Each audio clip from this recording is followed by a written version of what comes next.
politique. Savoir politique. Savoir politique. Savoir politique. Amis auditrices, amis auditeurs, bonsoir. Vous êtes bien sur la 88.6, la radio des défis. Et bienvenue dans votre émission Savoir politique. Il n'y a pas longtemps, nous avons abordé dans Savoir politique la place du Bénin au sein des Nations Unies. Aujourd'hui, nous vous revenons pour parler du Bénin au sein de l'Union africaine. Cette organisation d'États africains créée en 2002 à Durban en Afrique du Sud. Née des cendres de la défunte Organisation de l'Unité africaine, l'Union africaine est le fruit d'une aspiration des Africains à l'Union afin de promouvoir la solidarité du continent contre toutes les formes d'impérialisme. Le Bénin fait partie des 55 États actuellement membres de cette organisation régionale. Plus encore, il est parmi les 53 États qui, le 11 juillet 2000 à Lomé au Togo, ont signé l'acte constitutif de l'Union africaine.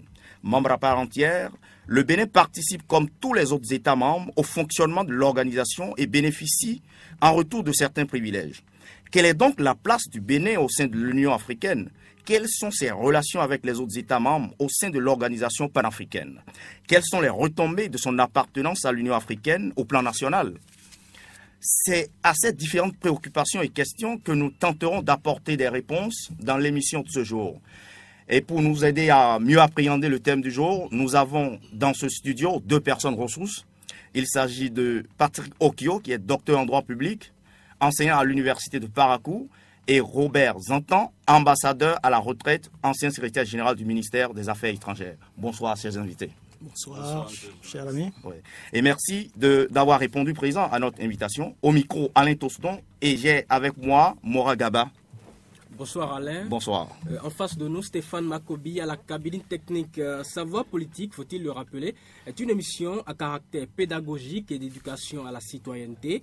Elle est coproduite par le Centre d'études sociologiques et de sciences politiques CESPO, un laboratoire de recherche en sciences politiques de l'Université d'Abomey-Calavi et votre radio Océan FM. Le CESPO est dirigé par Idjen Kakaï, professeur agrégé en sciences politiques et coordonnateur du master recherche en sciences politiques fondamentales. Alors, dans cette émission, nous aurons la chronique sur le thème du jour à 18h30. Elle nous est proposée par Dr Hamzat Gounou, qui est docteur en droit public et enseignant à l'université d'Abomey-Calavi. Votre rubrique Remis Ménage est encore au rendez-vous. La question du jour est la suivante.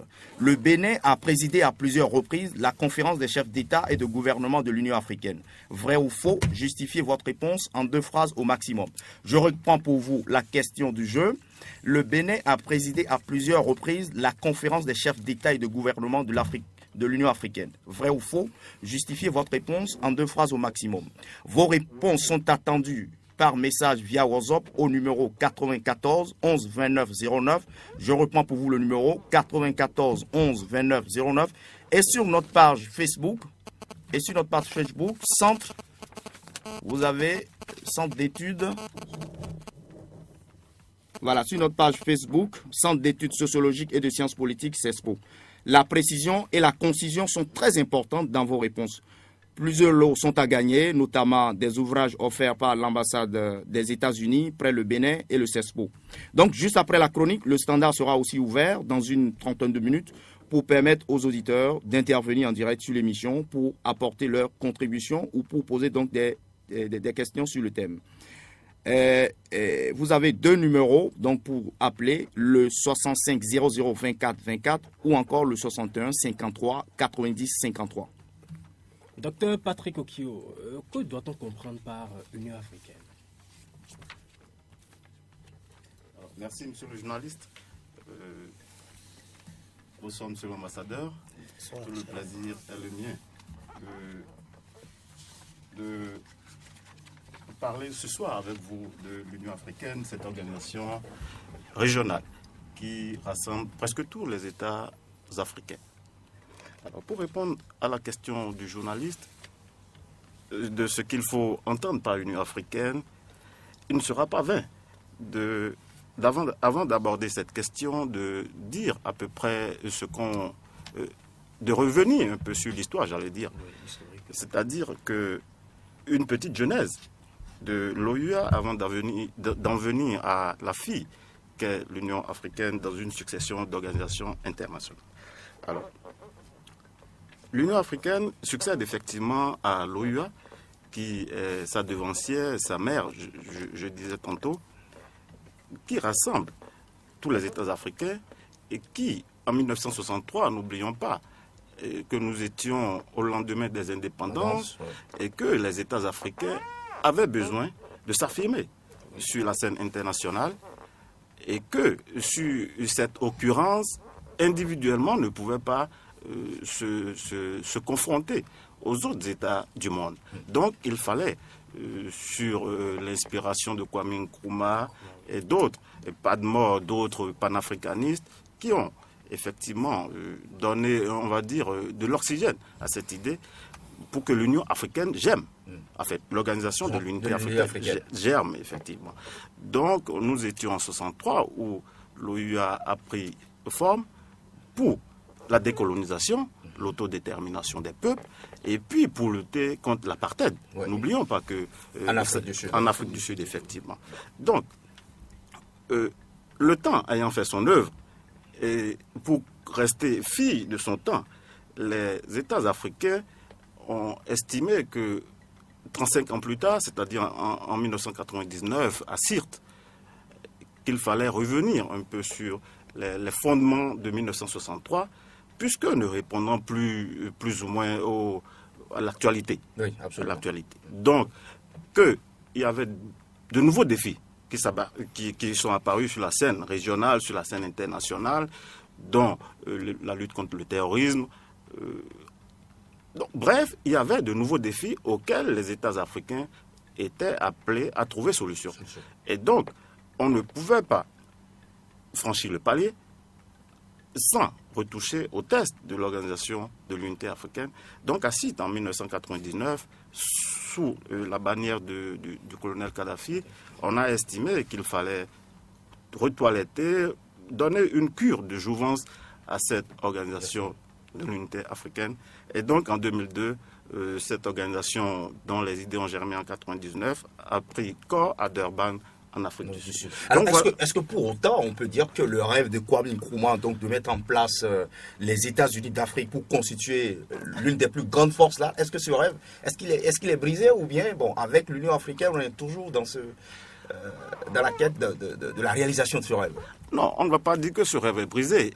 Ce rêve est en filigrane, puisque quand je regarde et puis quand on analyse un peu le préambule même de l'acte constitutif de l'unité africaine, on voit que les pères fondateurs sont toujours présents à travers leurs idées maîtresses, inspirées par la lutte contre l'apartheid, contre toute forme de colonisation, et ainsi de suite. Ouais. Mais il ne faut pas qu'on perde de vue qu'en retoilettant les tests, on a estimé qu'il fallait mettre des principes nouveaux. Donc, l'idée en filigrane existe toujours, mais c'est comme si on faisait de l'éternellement vieux dans de l'éternellement... Dans du neuf. Dans du neuf, voilà. D'accord. Donc c'est ça. Oui, ambassadeur Robert Zantan, dites-nous, hier, Organisation de l'Unité africaine, aujourd'hui, Union africaine, cette institution régionale, la plus grande d'ailleurs du continent, créée afin de promouvoir la solidarité du continent contre toutes les formes d'impérialisme, est-ce qu'elle reste fidèle à ce principal objectif de départ, ou bien quelque part, donc, comme le dit le docteur Okio, sa mission, elle a évolué, tout à l'heure il évoquait les nouveaux enjeux. Mais est-ce que dans ce contexte-là, véritablement, comment s'est passée l'adhésion de notre pays? Est-ce que c'est une adhésion d'office automatique, ou bien derrière ça, il y a toute une procédure qui a été suivie? Oui, merci cher ami. Je crois que le docteur Okio a déjà dit l'essentiel en ce qui concerne l'historique de cette organisation. Ce n'est pas la plus grande, c'est la seule organisation continentale. En dehors de l'Union africaine, vous n'avez rien d'autre qui puisse être à la hauteur de cette organisation. Ce qui s'est passé en 1999, c'est plus qu'un toilettage des tests, c'est une réorientation. Beaucoup d'idées nouvelles, beaucoup de principes nouveaux dans l'action. Mais cette fois-ci, orienté davantage vers l'économique, vers le développement. Pendant les premières décennies, c'est-à-dire de 63 jusqu'à 99, on s'est occupé essentiellement des questions politiques, des questions de libération de l'Afrique. à un moment donné, il faut revenir à ce qui est essentiel aujourd'hui pour le continent. Et ça dit qu'on abandonne ces questions politiques? Non, c'est-à-dire que l'objectif principal à l'époque, c'était la libération. Et aujourd'hui, tous les pays africains, enfin, il y en a plus sous domination, à part peut-être quelques territoires occupés. On ne va pas revenir sur ça ici. Le Sahara occidental est toujours sous occupation, par exemple. Mais il y en a d'autres, des îles et tout ça. Mais les gros du continent ont été totalement libérés de la colonisation. Et ça, c'est très important. C'est un objectif qui a été pleinement atteint par l'Organisation de l'Unité africaine. Donc c'est un acquis de la défunte OUA. Et il faut s'en féliciter. D'accord. Aujourd'hui, les pays ont décidé de s'orienter davantage vers le développement du continent, en mettant ensemble, en mettant en commun les moyens dont ils disposent. Ce n'est pas facile, ils essaient, vaille que vaille. Alors tout à l'heure, je vous demandais, est-ce que, concernant le Bénin, comment s'est passée l'adhésion? Est-ce que c'est de façon automatique? Ou, bon, voilà, il y a une procédure qu'on doit suivre pour vous qui êtes ambassadeur? Non, en fait, comment ça se passe? Cela allait de soi, hein, il n'y avait aucun problème à ce sujet. Nous étions membres fondateurs de l'Organisation de l'Unité africaine. Tout s'est fait naturellement, y compris pour les autres États. D'accord? Ok. Et voilà. Est-ce que le Bénin avait-il un intérêt à appartenir à cette institution régionale? On n'a pas un autre choix. J'ai dit que c'est la seule organisation continentale qui regroupe aujourd'hui tous les pays du continent. Et dites-nous un peu les principales motivations donc, de son adhésion. Je peux peut-être brosser un peu cette question. Mais vous savez, dans le monde, les relations internationales, tout seul, vous ne pouvez pas faire grand-chose. Vous avez besoin d'appartenir à des siècles. Et ça, les relations internationales, ça repose peut-être sur la force des uns et des autres, mais ça repose aussi sur les rapports de force. Et pour les rapports de force, il faut tenir compte des partenariats, des amis. C'est ceux-là qui vous appuient lorsque vous avez des problèmes. Alors, docteur Okio, dites-nous, le Bénin, à l'instar des autres pays, membres de l'Union africaine, participe d'une manière ou d'une autre à son fonctionnement et tout ça. Mais dites-nous concrètement, comment ça se passe aux côtés des autres États? Puisqu'on dit, bon, voilà, on est ensemble, on a un objectif commun à atteindre. Alors, comment ça se passe? Comment le Bénin arrive-t-il véritablement à jouer sa partition?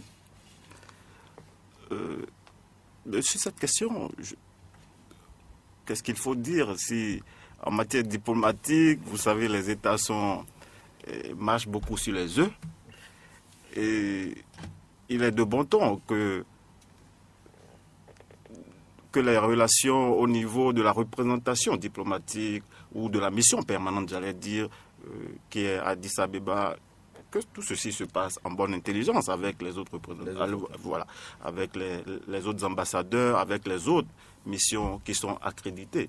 Et donc c'est le lieu aussi de rappeler que lorsque nous sommes dans une représentation diplomatique et que c'est un ambassadeur qui est représenté, là on va parler d'ambassade, mais lorsqu'il va s'agir de missions ou d'organisations diplomatiques accréditées au niveau d'organisations internationales, on va parler de missions permanentes ou autres.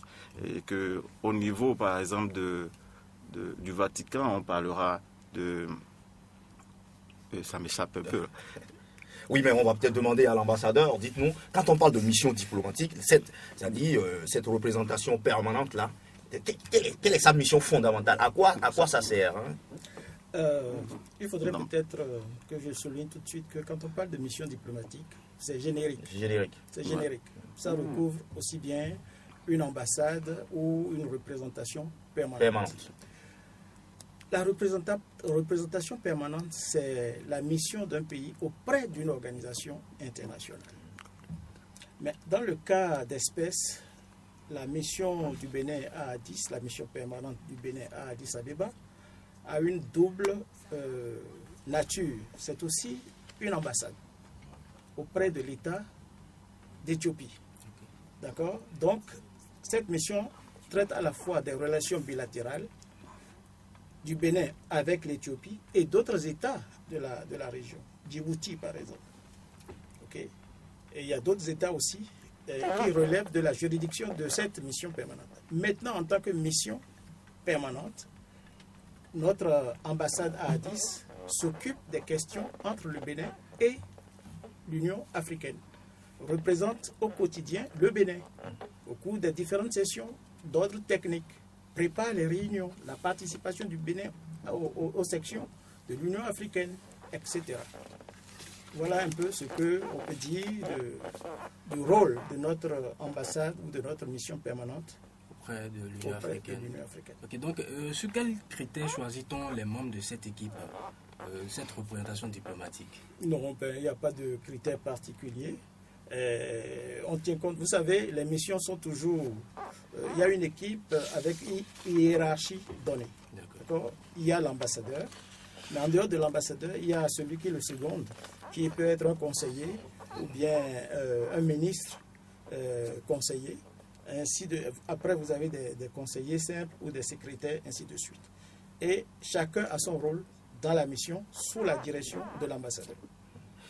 Alors, donc, en fait, les critères, pour en revenir à ça, c'est qu'il y a question d'ancienneté, essentiellement, et par rapport au travail à faire sur le terrain. Est-ce qu'on ne soumet pas donc ceux-là qui aspirent à assumer cette mission, à développer, à soumettre un projet pour dire, quand je serai là, voilà ce que je vais faire, comment je vais porter plus haut la voix du Bénin au sein de cette organisation?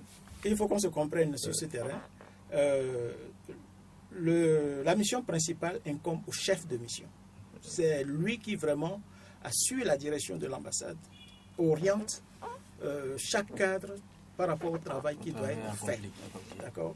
Les cadres, en tant que techniciens, ils n'ont pas à soutenir, à présenter un projet. Mais le chef de mission, lui, il devrait quand même... Le chef de mission reçoit une lettre de mission. Okay.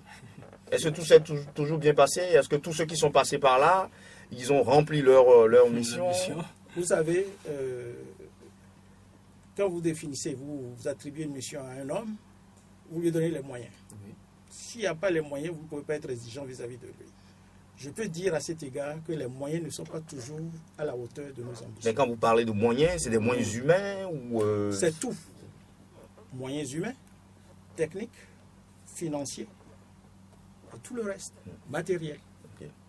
Alors nous l'avons compris, en 2012, lors du 18e sommet de l'Union, l'ancien président béninois Boni Yayi, à la suite d'une élection par ses pairs, a assumé les fonctions de président de la conférence des présidents des chefs d'État de l'Union pour un mandat d'1 an. Alors, docteur Patrick Okio, dites-nous, qu'est-ce qui a favorisé cette élection et qu'est-ce que le Bénin a gagné de cette position? Parce que nous avons vu notre président ici absolument très actif. Et puis quand même, le Bénin, cette fois-ci, franchement, on a compris que, bon, on a gravi les échelons. Oui, bien sûr. Avant de répondre à votre question, vous savez, les juristes très attachés au test, le fondement sur lequel a lieu cette élection, c'est d'abord l'article 6, alinéa 4 de l'acte constitutif de l'Union africaine, qui dispose que le président de la conférence est assuré pendant 1 an par un chef d'État ou de gouvernement élu, après consultation entre les États membres. Donc c'est sur ce fondement juridique qu'aura lieu chaque année et de manière rotative l'élection du président de la conférence. Alors, ce qu'il ne faut pas perdre de vue aussi, c'est que l'Afrique est divisée en 5 grandes zones.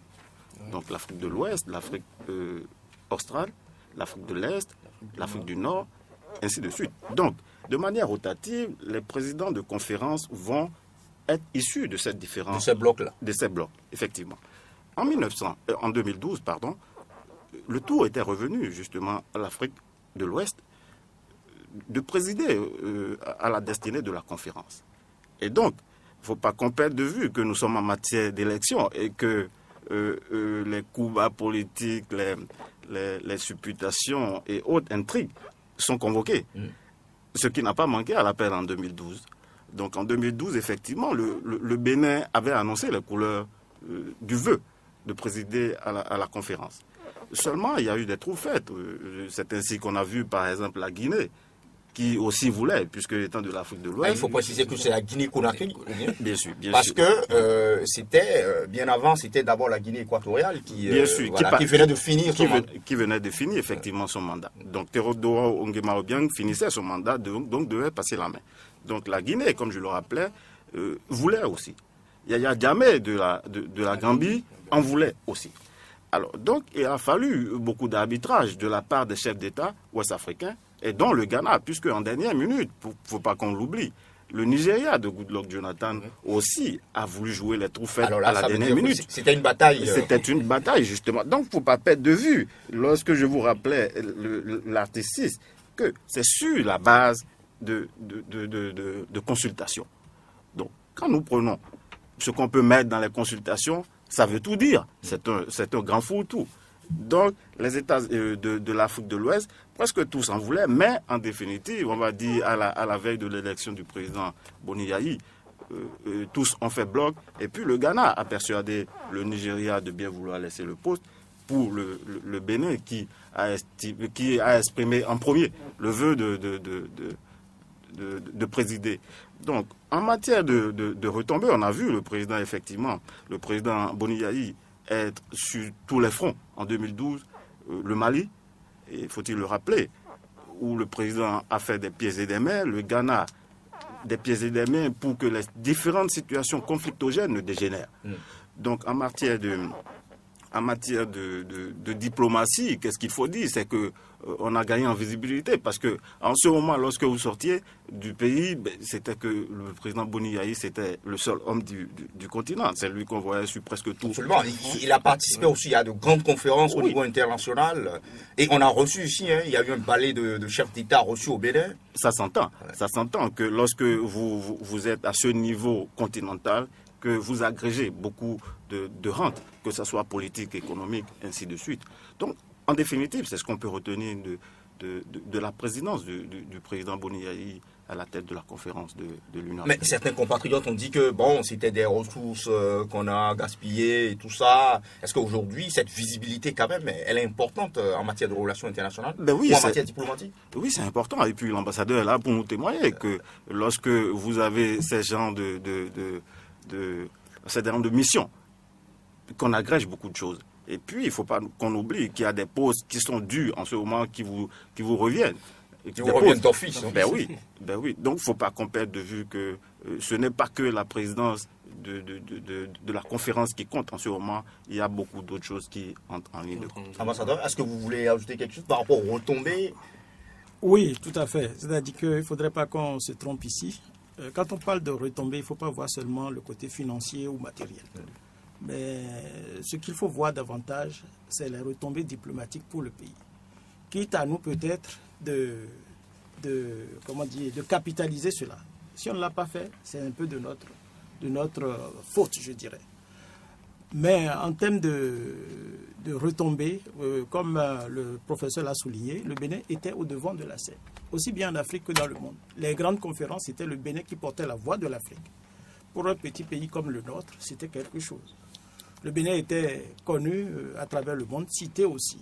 Et le président Yayi, il faut le lui reconnaître, il faut le saluer pour cela, a été d'un dynamisme exemplaire. Il a assumé cette mission-là avec beaucoup d'amour, beaucoup de dévouement. Et c'est ça qu'il faut considérer comme retombées ici. Il ne faut pas voir seulement en termes financiers. D'accord. Voilà. Mais on aurait pu faire mieux, parce que ça nous a coûté, cette présidence. Ça nous a beaucoup coûté. Ça veut dire qu'il faut capitaliser pour que les fois à venir, on puisse véritablement... Tout à fait. Tout à fait. Donc, dites-nous, est-ce qu'il y a un lien, est-ce que l'Union africaine entretient un lien avec les Nations Unies? Alors, tout à fait.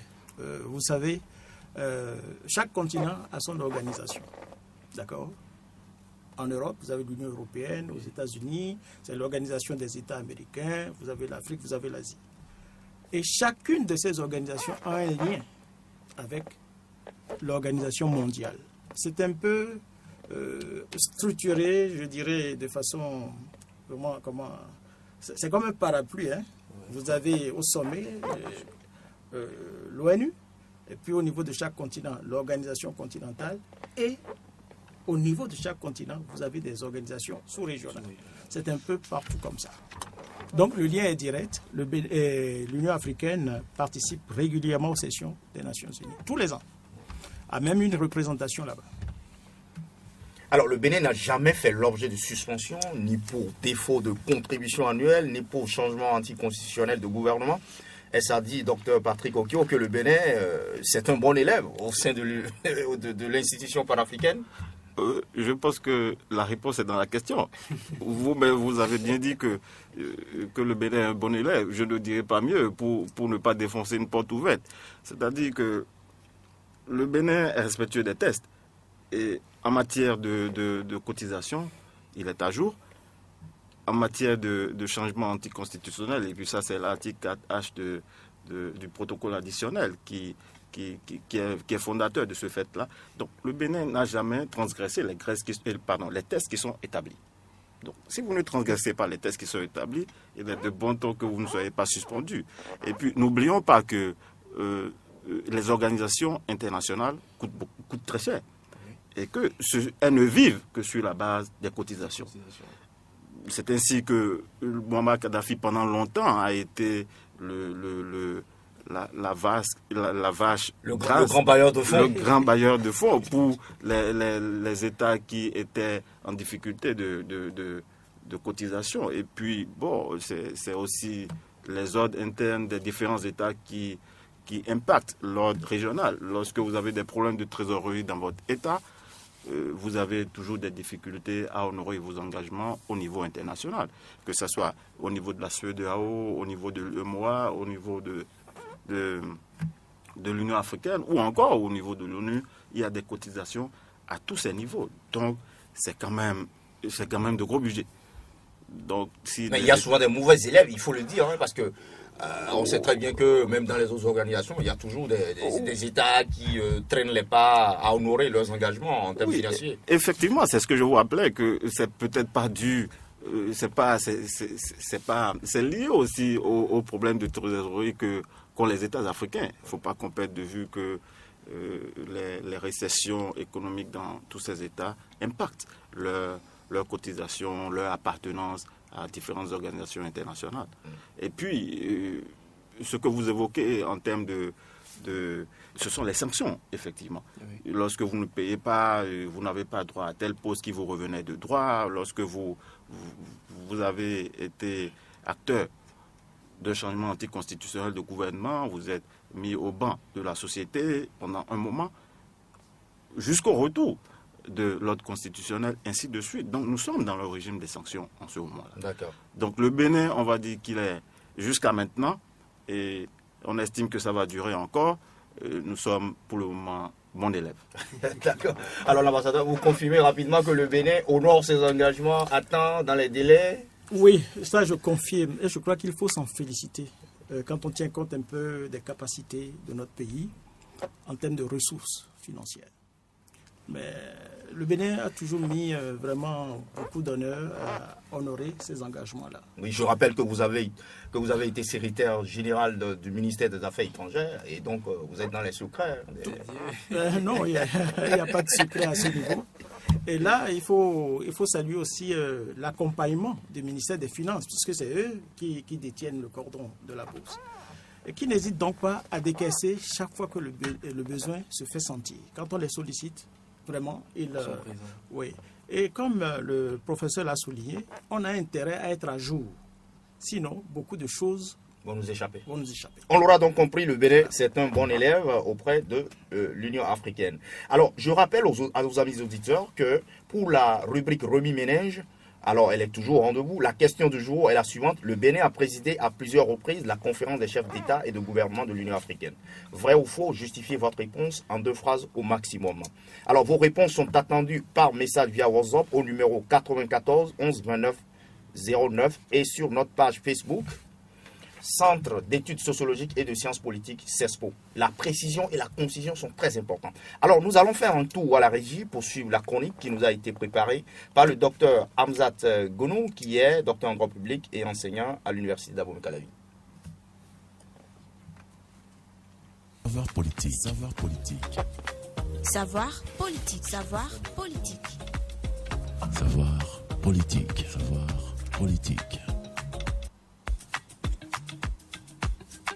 Savoir politique. Savoir politique. Savoir politique. Savoir politique. Savoir politique. Savoir politique. Démocratiser le savoir. Bénin, bon élève de l'Union africaine. L'Organisation de l'Unité africaine, OUA, a été créé le 25 mai 1963 à Addis Abeba en Éthiopie. Au début des années 2000, l'Union africaine succède à la défunte OUA qui globalement a atteint ses objectifs et qui se doit, compte tenu des mutations en cours sur la scène internationale, de relever un certain nombre de défis. Le Bénin fait partie des premiers signataires de la charte de l'OUA. Depuis lors, il n'a cessé de montrer son attachement à l'organisation panafricaine. Quels sont les rapports entre l'UA et le Bénin? Dans l'ensemble, le Bénin a toujours été en phase avec la politique de l'organisation panafricaine.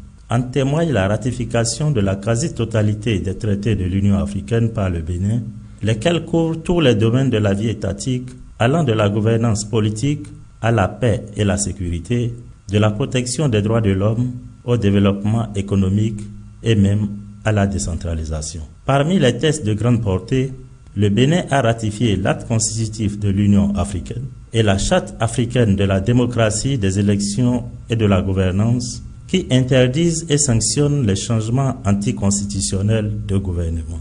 En conséquence, ils imposent la démocratie comme forme par excellence de régime politique. Aussi font-ils de la bonne gouvernance politique et économique le cheval de bataille de l'organisation, même si l'organisation sous-régionale qu'est la CEDEAO, de par sa vitalité et son dynamisme, semble ravir la vedette à l'Union africaine. Le Bénin n'a jamais fait l'objet de suspension, ni pour changement anticonstitutionnel de gouvernement, ni pour défaut de paiement de contributions annuelles. Sa présence à la vie de l'Union africaine est remarquable. À preuve, en 2012, lors du 18e sommet de l'UA, le chef de l'État Boni Yayi, à la suite d'une élection par ses pairs et en remplacement de son homologue équato-guinéen Teodoro Obiang Nguema, a assumé les hautes fonctions de président de la conférence des présidents des chefs d'État de l'Union pour un mandat d'1 an. Avec l'engagement et la détermination qu'on lui connaît, le président Boni Yayi déclarait en janvier 2012 « Je serai à l'écoute de tous. Je veillerai à l'exécution des décisions de la conférence des chefs d'État de l'Union. » Le président béninois, en pèlerin panafricain, avait consacré un pan entier de son adresse à inviter à la pacification du continent en proie aux conflits armés et au terrorisme. Il lui avait même été reproché de sacrifier l'intérêt de son peuple au profit de l'organisation panafricaine. Par ailleurs, le Bénin est présent à l'Union africaine à travers une représentation diplomatique et permanente à Addis Abeba. Après quelques années d'éclipse, certainement pour mieux analyser la coopération multilatérale, le Bénin a marqué son retour en participant au 30e sommet de l'Union africaine du 22 au 29 janvier 2018. Le chef de l'État béninois prenant effectivement part au sommet affirmait « De loin, on peut avoir l'impression que notre organisation manque d'efficacité. Mais grâce à cette participation, je mesure combien notre organisation est utile pour le bien-être commun de tous les Africains. » En matière de gouvernance politique et économique, il existe un lien fort entre le Bénin et le mécanisme africain d'évaluation par les pairs, MAEP, instauré par l'Union africaine. En effet, le MAEP apparaît comme le baromètre de la gouvernance. C'est un programme de gouvernance du NEPAD qui, dans le but de hisser l'Afrique sur la voie de la bonne gouvernance, propose une approche holistique du concept dans ses composantes politiques, économiques, institutionnelles et socio-économiques. Le Bénin s'est engagé dans ce processus depuis 2004. Il vise à améliorer la gouvernance et le jeu démocratique au Bénin. Au terme de l'évaluation, le Bénin a été apprécié pour le climat de paix et la stabilité politique qui y règne. Au terme de l'évaluation, le Bénin a été apprécié pour le climat de paix et la stabilité politique qui y règne. Cependant, la prolifération des partis politiques, du fait de l'adoption du multipartisme intégral, les suspicions apparentes dans le système électoral, malgré l'organisation régulière et à bonne date des élections, constituent des faiblesses de la démocratie béninoise. En outre, la gouvernance locale qui a connu des progrès remarquables reste un défi majeur au regard de l'écart manifeste entre les besoins d'une décentralisation accrue, fortement exprimée par les partis, et les faibles moyens humains et matériels mis à disposition. La question de la séparation des pouvoirs bien que consignée dans les lois de la République, n'est pas évidente dans la réalité compte tenu de l'environnement institutionnel et de la faiblesse des organes des autres pouvoirs face à l'omnipotence de l'exécutif. Il ressort également un dysfonctionnement persistant dans la fonction publique avec des mots comme gaspillage de ressources, politisation de l'administration, faiblesse du système d'évaluation et le manque de transparence. Quant à la corruption, elle constitue, malgré la volonté politique affichée, une hydre avec des tentacules dans tous les secteurs. La promotion des femmes est un chantier encore vierge malgré les nombreux efforts enregistrés en matière de législation. Au regard du diagnostic fait par le MAEP, le Bénin se porte-t-il mieux? Savoir politique. Savoir politique. Savoir politique. Savoir politique. De retour en studio, nous rappelons à tous ceux qui nous suivent qu'ils peuvent appeler pour poser leurs différentes préoccupations sur le thème en composant les 65 00 24 24 ou le 61 53 90 53. Ils peuvent également participer à notre jeu remue-ménage en répondant à la question du jour. La question du jour, je vous rappelle très rapidement. Alors, le Bénin a présidé à plusieurs reprises la conférence des chefs d'État et de gouvernement de l'Union africaine. Vrai ou faux? Justifiez votre réponse en 2 phrases au maximum. Donc les réponses sont attendues via WhatsApp au 94 11 29 09 ou sur notre page Facebook Centre d'études sociologiques et de sciences politiques CESPO. Donc nous nous tournons vers vous, ambassadeur Robert Zantan, vos réactions sur cette chronique du docteur Hamza Gounou. Merci beaucoup, cher ami. Je pense que sur plusieurs points, on se rejoint. Absolument. Par rapport à tout ce qui a été dit avant que cette chronique-là ne passe. C'est vrai qu'il y a des questions d'intérêt national qui ont été soulevées au cours de dans cette chronique. Le multipartisme intégral, qui ne serait pas une bonne formule, mais c'est un choix qui a été fait à la conférence nationale. Et je pense qu'il faut compter avec le temps. Tout rentrera dans l'ordre. Naturellement. Même si aujourd'hui on essaie de forcer un peu. De bousculer un peu les choses. On verra ce que ça va donner. Pourvu que ça dure. Okay. Il a aussi parlé du MAEP qui concerne un peu la gouvernance dans nos pays. Okay. C'est une gouvernance globale. Ça s'intéresse à tous les secteurs. Ce qui n'a pas mentionné à ce sujet, c'est qu'il existe une commission nationale de gouvernance. Est-ce qu'elle continue ses activités? On sent un peu aujourd'hui une certaine léthargie. Léthargie, non. Je crois que la commission a été dissoute par le gouvernement et devrait en principe être reconstituée après un certain nombre de réformes. J'avoue qu'il y a eu des problèmes au niveau de la commission. J'étais un peu le secrétaire exécutif de cette commission. Je ne voudrais pas en dire davantage parce que ce n'est pas ce qui nous réunit. Mais la commission n'est pas morte, elle va être relancée. Certainement, puisque le Bénin est toujours membre du MAEP. Et il faut à cet égard dire que le MAEP, ce n'est pas tous les pays membres de l'Union africaine qui sont membres du MAEP. C'est volontaire, il faut le vouloir. La chronique a omis de mentionner le NEPAD, qui est un peu le programme de développement de l'Union africaine. Oui. Je crois qu'aujourd'hui, on ne peut pas parler de l'évolution du continent en omettant ces 2 mécanismes, le MAEP et le NEPAD. Le gros problème de l'Afrique, disons-le clairement, c'est le manque de ressources propres. C'est vrai, il y a des réflexions qui sont en cours pour permettre au continent de disposer de ces ressources-là.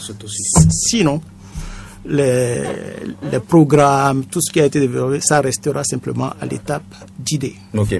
Alors, docteur Patrick Okio, dites-nous, et la chronique a mentionné qu'il y a eu une sorte de repli après que notre pays ait accédé, je dirais, à la plus haute fonction. On a senti que notre président manquait à l'appel dans un certain nombre de conférences et tout.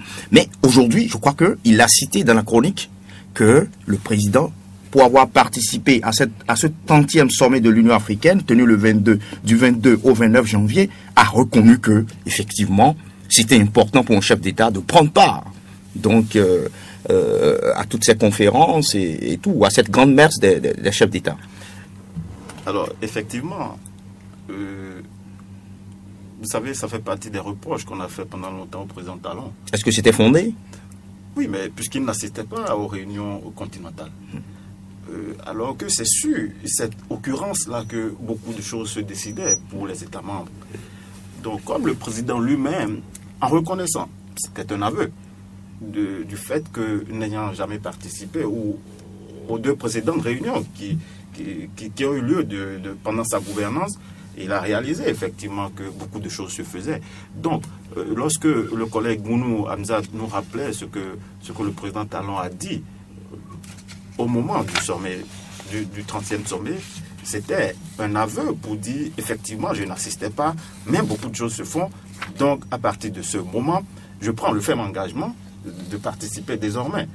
Donc, le Bénin absent, c'est aussi du fait de la politique extérieure qu'a voulu donner le président Talon.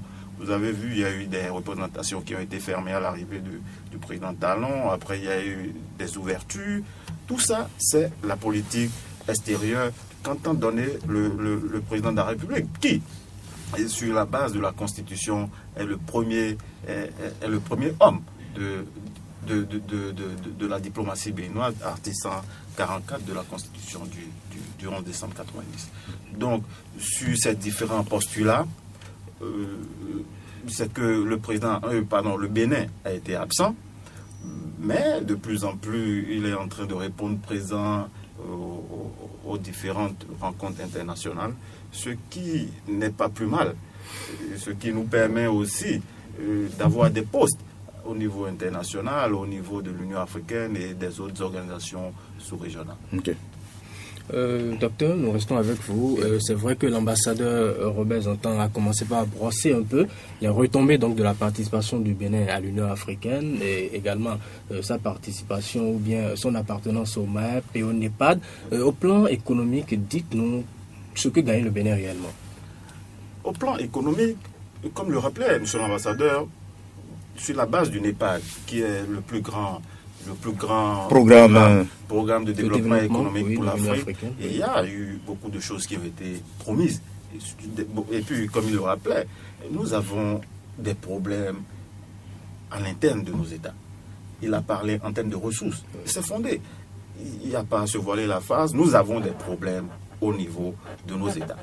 Donc, tant que les États aussi, et puis je vous rappelais, c'est aussi lié aux contributions qui ne sont pas données. Vous avez vu en 2008, 2007, 2009, c'est l'Union européenne pratiquement qui nous donnait les sous pour faire vivre notre organisation, ce qui est une aberration.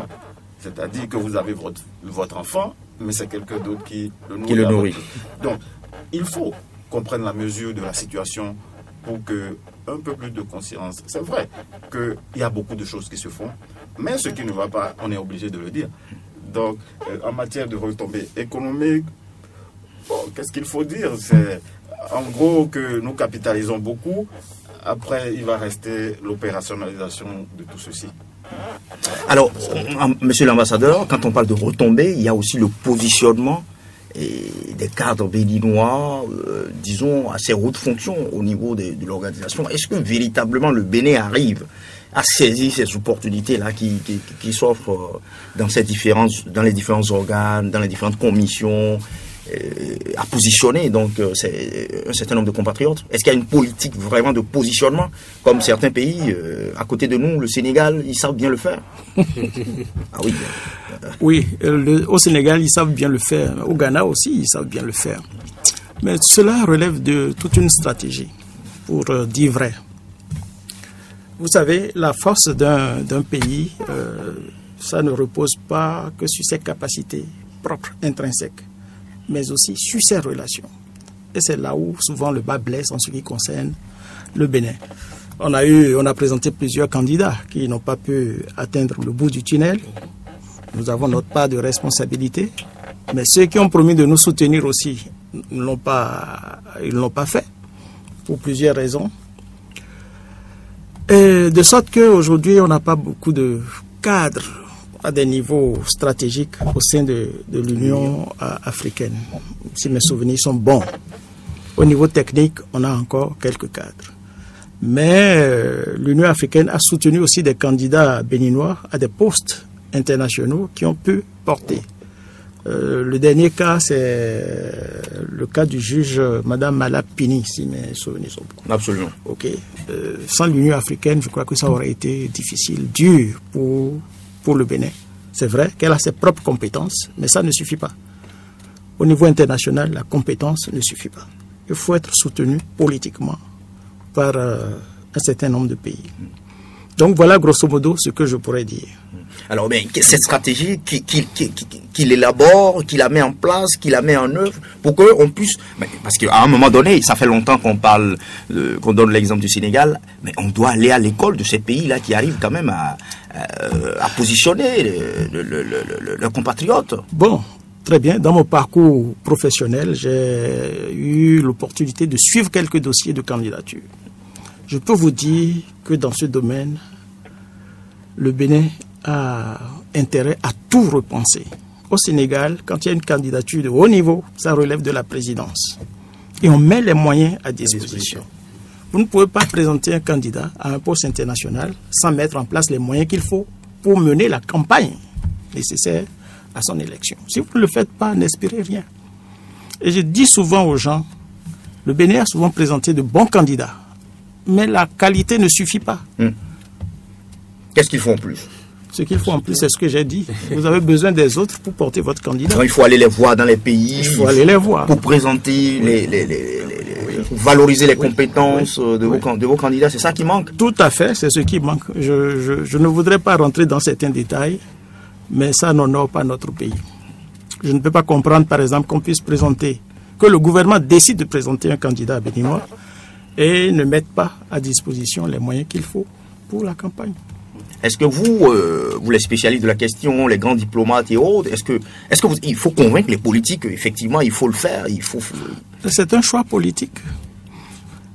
C'est un choix politique. Les nôtres ne manquent pas, mais c'est le politique qui doit décider. Alors, en dehors de ces positionnements et autres là, sur le plan interne, qu'est-ce que le Bénin gagne? Si on demande par exemple la présidence de Boni Yayi pendant 1 an, bon, c'est vrai, bon, au-delà de la visibilité et autres là, au plan interne, est-ce qu'il y a des retombées? Je ne sais pas, je l'ai déjà dit tantôt. Si c'est en termes économiques ou matériels, il n'y a rien. Ouais. Il n'y a rien. Mais il n'y a pas que ça. Mais le Bénin a servi le continent.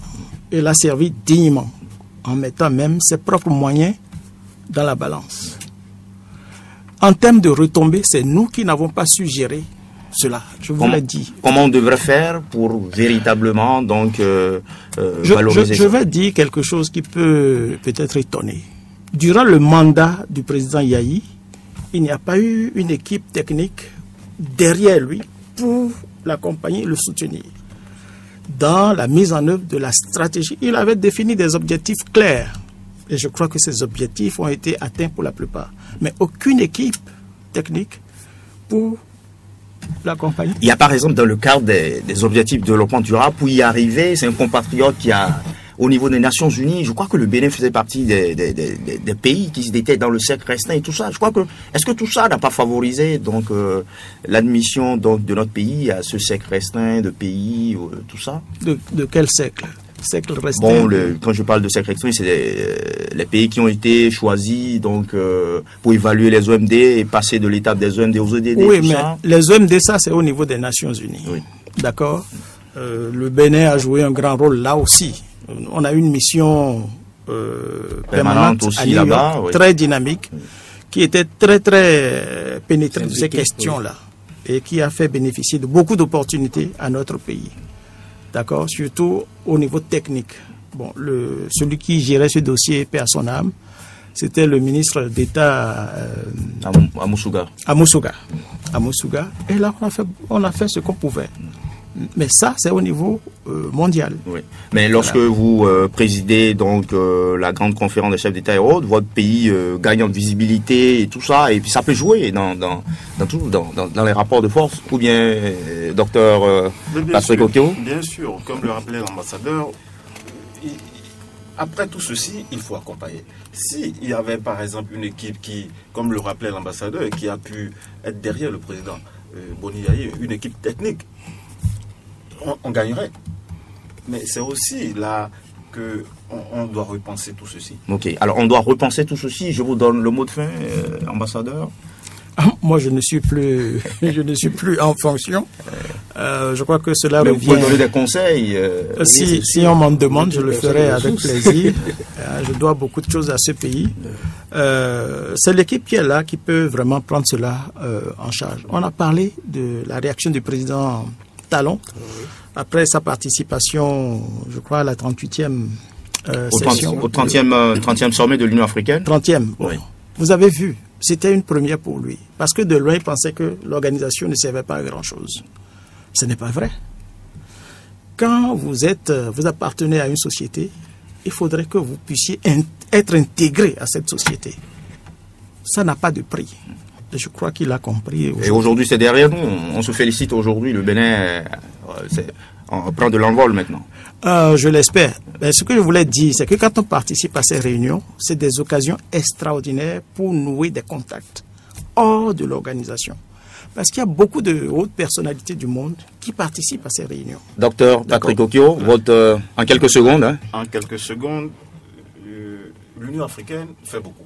Okay.